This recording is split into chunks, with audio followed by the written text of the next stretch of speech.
Hello my dear student, আজকের ক্লাসে সবাইকে স্বাগতম। আজকের ক্লাসে আমরা যে বিষয়টা জানব যে পদার্থবিজ্ঞান কি এবং পদার্থবিজ্ঞানের পরিসর কি, পদার্থবিজ্ঞানের উদ্দেশ্য কি, পদার্থবিজ্ঞান কোথা থেকে আসলো, এই পদার্থবিজ্ঞান নিয়ে আমরা একটু ডিটেলসে আলোচনা করব। তো চলো আমরা ক্লাসে চলে যাই। তো দেখো, প্রথমেই যেটা আমাদের মাথায় আসে পদার্থবিজ্ঞান পড়তে গেলে প্রথমে কিন্তু এটা আসে যে পদার্থবিজ্ঞান আসলে কি। পদার্থবিজ্ঞান আসলে কি, যে পদার্থবিজ্ঞান কি। আমি ভিডিওটা ছোট করার জন্য বোর্ডে আগে লিখে রাখছি যে দেখো, পদার্থবিজ্ঞান কি বা পদার্থবিজ্ঞান কাকে বলে। পদার্থবিজ্ঞান এমন একটা বিজ্ঞান যেটা হচ্ছে পদার্থ এবং তার গতির বিজ্ঞান। পদার্থ এবং তার গতির বিজ্ঞান। এবং এখান থেকে যে পদার্থবিজ্ঞানের সংজ্ঞা আসলে দেওয়া খুব কঠিন।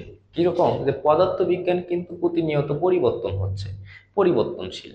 কিরকম পরিবর্তনশীল?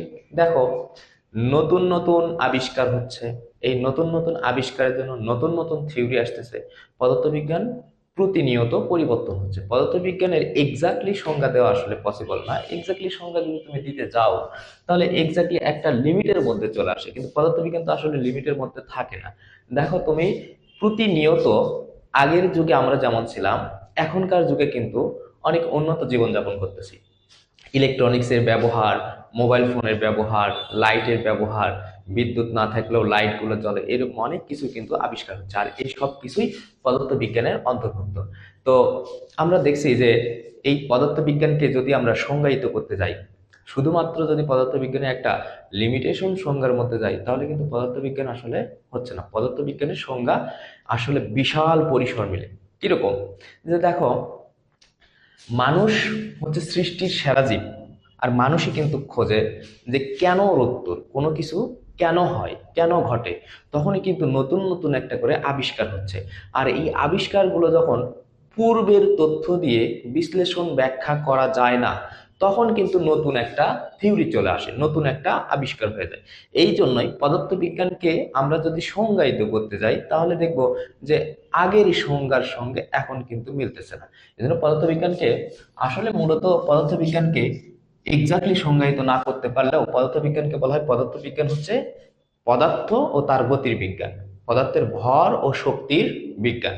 ঠিক আছে, তাহলে এখন এই পদার্থবিজ্ঞানটা কোথা থেকে আসছে। পদার্থবিজ্ঞান দেখো, পদার্থবিজ্ঞানের ইংলিশ টার্ম হচ্ছে ফিজিক্স। তাহলে পদার্থবিজ্ঞানের ইংলিশ টার্ম হচ্ছে ফিজিক্স। ফিজিক্স, এটা হচ্ছে ইংরেজি পরিভাষা। পদার্থবিজ্ঞানের ইংরেজি পরিভাষা হচ্ছে ফিজিক্স। এই ফিজিক্স শব্দ তার দুইটা শব্দ থেকে আসছে। একটা হচ্ছে ফুসিস, একটা হচ্ছে ফুসিস। এটা কিন্তু গ্রিক শব্দ। একটা হচ্ছে ফুসিস, আরেকটা হচ্ছে ফুসিসে, আরেকটা ফুসিসে, ফুসিকে। একটা হচ্ছে ফুসিস আর একটা হচ্ছে ফুসিকে। এই দুইটা হচ্ছে গ্রিক শব্দ। এই দুইটা হচ্ছে গ্রিক শব্দ। তাহলে পদার্থবিজ্ঞানের ইংরেজি পরিভাষা হচ্ছে ফিজিক্স। ফিজিক্সকে দুইটা ভাগে ভাগ করা যায়, একটা হচ্ছে ফুসিস আর একটা কি ফুসিকে। এগুলো হচ্ছে গ্রিক শব্দ। ফুসিস শব্দের অর্থ হচ্ছে প্রকৃতি,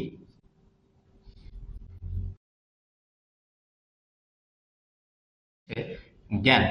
আর ফুসিকে শব্দ হচ্ছে প্রকৃতি সম্পর্কে জ্ঞান, প্রকৃতি সম্পর্কে।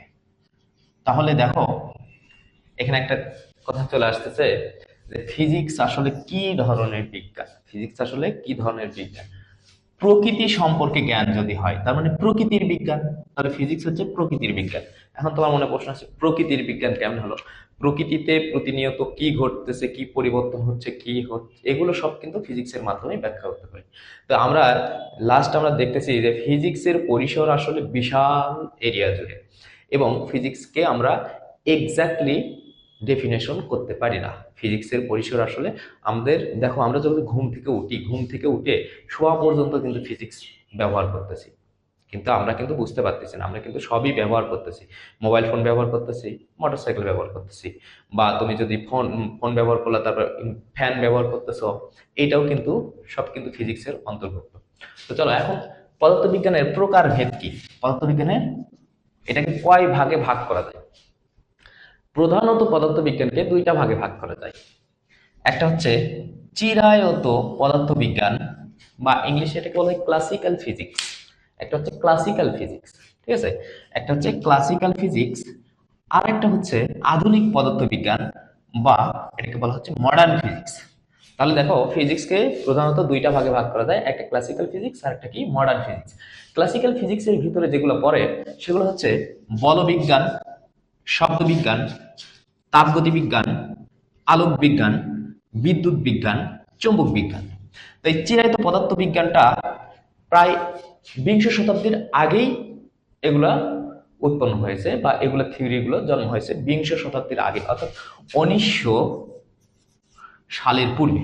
1900 সালের পূর্বে, 1900 সালের পূর্বে। এই জন্য এই বিজ্ঞানকে নিউটনিয়ান পদার্থবিজ্ঞানও বলা হয়, কেউ কেউ এটা বলে থাকে যে নিউটনিয়ান পদার্থবিজ্ঞান। এবার চলো আমরা আধুনিক পদার্থবিজ্ঞানে যাই, মডার্ন ফিজিক্স। মডার্ন ফিজিক্সের মধ্যে যেগুলো পড়ে আণবিক পদার্থবিজ্ঞান, পারমাণবিক পদার্থবিজ্ঞান, নিউক্লিয় পদার্থবিজ্ঞান এবং ইলেকট্রনিক্স, যেটা আমরা ব্যবহার করি। তা আধুনিক পদার্থবিজ্ঞানটা এইটা, যার মানে যে দুই বিজ্ঞানীর কথা উল্লেখ করলে নয়, একটা হচ্ছে কোয়ান্টাম বলবিদ্যা অনুসারে, অর্থাৎ ম্যাক্স প্লাঙ্কের কোয়ান্টাম বলবিদ্যা এবং আইনস্টাইনের আপেক্ষিক তত্ত্বের উপর ভিত্তি করে এই আধুনিক পদার্থবিজ্ঞানটা তৈরি হয়েছে। তাহলে পদার্থবিজ্ঞান দুইটা শাখায় বিভক্ত, প্রধানত একটা ক্লাসিক্যাল ফিজিক্স, একটা মডার্ন ফিজিক্স। এবার চলো যে পদার্থবিজ্ঞান, যে এটাকে আরো সাধারণত পদার্থবিজ্ঞান একটা আছে যে সাধারণ পদার্থবিজ্ঞান। এই সাধারণ পদার্থবিজ্ঞানকে আবার কয়টা ভাগে ভাগ করতে পারি দেখো। সাধারণ পদার্থবিজ্ঞান এটাকে আমরা দুইটা ভাগে ভাগ করতে পারি, একটা হচ্ছে বলবিদ্যা, আরেকটা হচ্ছে পদার্থের ধর্ম। বলবিদ্যার মধ্যে দুইটা সেকশন, একটা স্থিতিবিদ্যা, একটা গতিবিদ্যা। এরপর এই গতিবিদ্যাকে আবার দুইটা ভাগে ভাগ করা, একটা স্মৃতিবিদ্যা আর একটা চলবিদ্যা। পদার্থের ধর্ম, পদার্থ ধর্মকে দুইটা ভাগে ভাগ করা যায়, একটা সাধারণ ধর্ম আর একটা বিশেষ ধর্ম। তাহলে পদার্থবিজ্ঞান আমরা পদার্থবিজ্ঞানের প্রকারভেদ কত সেগুলো আমরা আলোচনা করলাম, এবং এগুলোর আবার প্রত্যেকটার কিন্তু যে বিভাগগুলো আছে প্রত্যেকটার কিন্তু আবার আলোচনা আছে। তোমরা যখন হাই লেভেল এডুকেশনে যাবা তখন কিন্তু এই প্রত্যেকটা সম্পর্কে আলাদা আলাদা সেক্টর থাকবে। এবার দেখো পদার্থবিজ্ঞানের উদ্দেশ্য কি, পদার্থবিজ্ঞানের উদ্দেশ্য, পদার্থবিজ্ঞানের আসল উদ্দেশ্য কি। আমরা যে পদার্থবিজ্ঞান পড়বো, এই পদার্থবিজ্ঞানের আসল উদ্দেশ্য কি, এই পদার্থবিজ্ঞানটা কি হবে। দেখো, প্রকৃতির রহস্য উদ্ঘাটন করা, প্রকৃতিতে কি ঘটতেছে এই রহস্যগুলো উদ্ঘাটন করা, এটা হচ্ছে পদার্থবিজ্ঞানের একটা উদ্দেশ্য। এরপর প্রকৃতির নিয়ম জানা, প্রকৃতি কিভাবে চলতেছে। প্রকৃতির নিয়ম জানা বলতে তোমার মনে হতে পারে কি এটা আবার কি, প্রকৃতি যেমন সূর্য কখন উঠতেছে কখন ডুবতেছে, সূর্যের উপর ভিত্তি করে আমরা অনেক কিছু কিন্তু নির্ণয় করতে পারি। তো এগুলো হচ্ছে কি প্রকৃতির নিয়ম জানা। এরকম আরো অনেক ঘটনা আছে।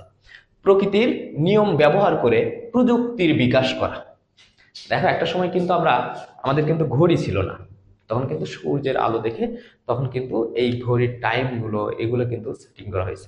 তো এটাই হচ্ছে প্রকৃতির নিয়ম ব্যবহার করে প্রযুক্তির বিকাশ করা, এই হচ্ছে পদার্থবিজ্ঞানের উদ্দেশ্য। এরপর পদার্থবিজ্ঞানের কতিপয় বিষয়, মানে পদার্থবিজ্ঞানকে জানতে এবং বুঝতে সহায়তা করবে এরকম কতিপয় বিষয়। একটা দেখো, সূত্র। সূত্রটা কাকে বলে?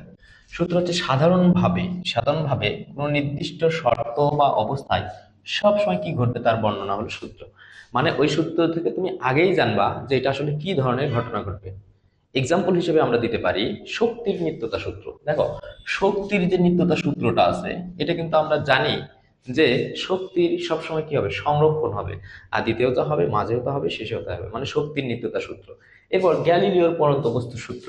এই সূত্রগুলো কি, এই সূত্রগুলোতে জানতেছে এই ঘটনাটা ঘটবে, যে সাধারণভাবে কোনো নির্দিষ্ট শর্ত বা অবস্থায় সবসময় কি ঘটবে তার বর্ণনা আগে থেকেই এটার ভেতরে দেওয়া আছে, যে কি ঘটবে তুমি প্রমাণ করতে গেলেও প্রমাণ করে দেখবা ওইটাই ঘটবে। এটাই হচ্ছে সূত্র। এরপর আছে নীতি বা প্রিন্সিপাল। নীতি কি?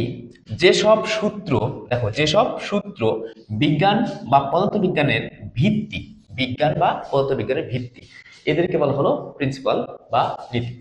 এরপরে দেখো স্বীকার্য। স্বীকার্য কি?